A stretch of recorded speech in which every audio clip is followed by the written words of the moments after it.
What's up, Wildcards? Welcome back to The Journey. If you're new here, this is Wildcard Journeys. I'm your host, Eric, and I hit the road to make videos about the paranormal, various urban legends, or whatever I might encounter out on the road. Now, if that's your kind of traveling, consider subscribing, and welcome to The Journey.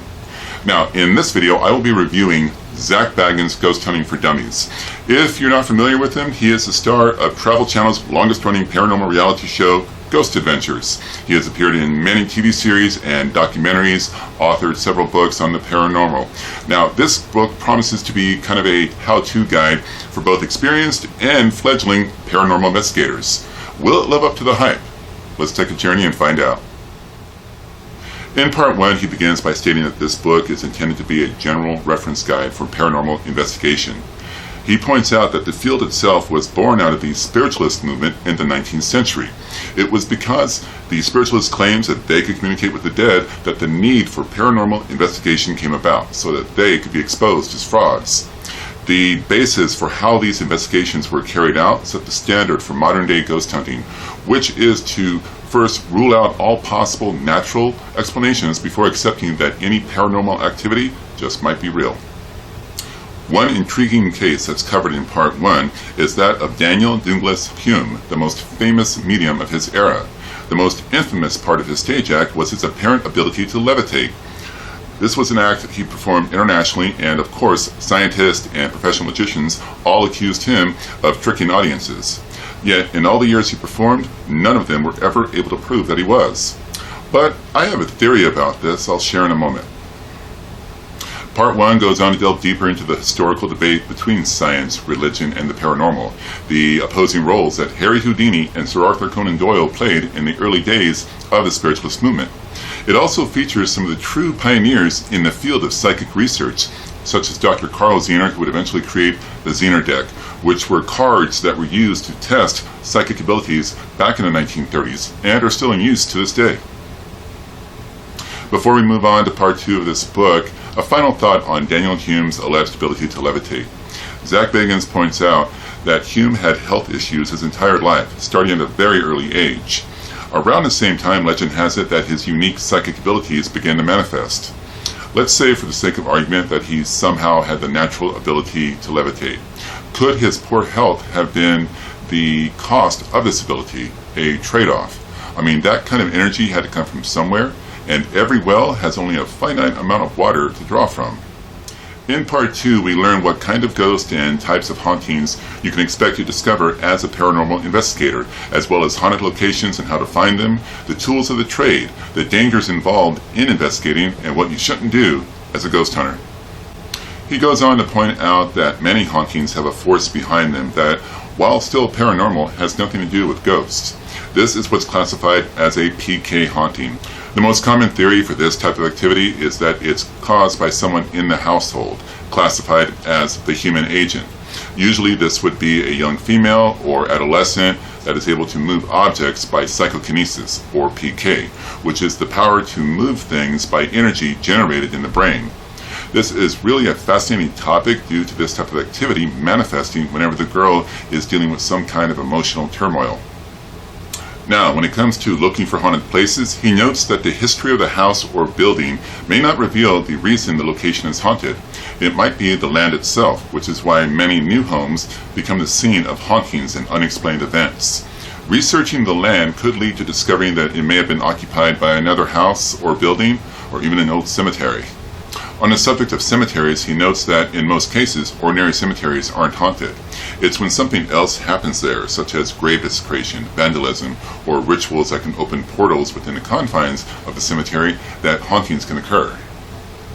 For the tools of the trade, he put together a list of the basic items for investigations on page 182.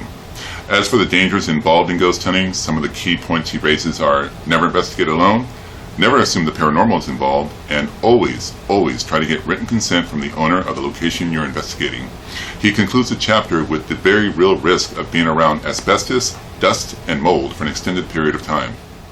In part 3, he goes into the overall history of photography and spirit photography for a bit, essentially to get the point across that a good investigator should understand the basics of how cameras actually work, plus quite a bit on the subject of orbs. When it comes to photographs, he notes, it's often necessary to spend more time discussing what's not a ghost rather than what might be, which goes back to the whole looking for the non-paranormal explanation first. From spirit photography, he moves on to spirit communication, table tipping, automatic writing, and talking boards, or as they're more commonly known, Ouija boards. Personally, I was kind of surprised how much detail he went into about Ouija boards. He begins with the history of the first American talking board and how it was created by 7 men, all Freemasons. Then he explains how to use one safely and the dangers involved. He concludes the topic by advising that it's best to avoid them altogether and that they should never be considered a legitimate tool to be used during paranormal investigations. The rest of this chapter covers EVP recorders quite extensively, including some of his personal recommendations, such as the PSP-7 Spirit Box, which they've used for years on ghost adventures. But even then, he cautions that spending too much time with a spirit box of any kind can be dangerous, because getting too deep into communications can lead to attachments or worse. From here, Chapter 13 is about putting it all into practice. Tracking down leads, guidelines for your investigation, and setting up the nerve center for your operation. Then in Chapter 14, he goes into the techniques and questions to use when interviewing witnesses. If the location is truly haunted, then Chapter 15 covers the steps to take to learn the history of the place, which would include building permits, land deeds, and so on. The rest of Part 3 touches on the mundane side of ghost hunting, which would be the record keeping, organizing case reports, and so on. Also, what to do when things go wrong, such as equipment failure, bad weather, or facing vengeful spirits.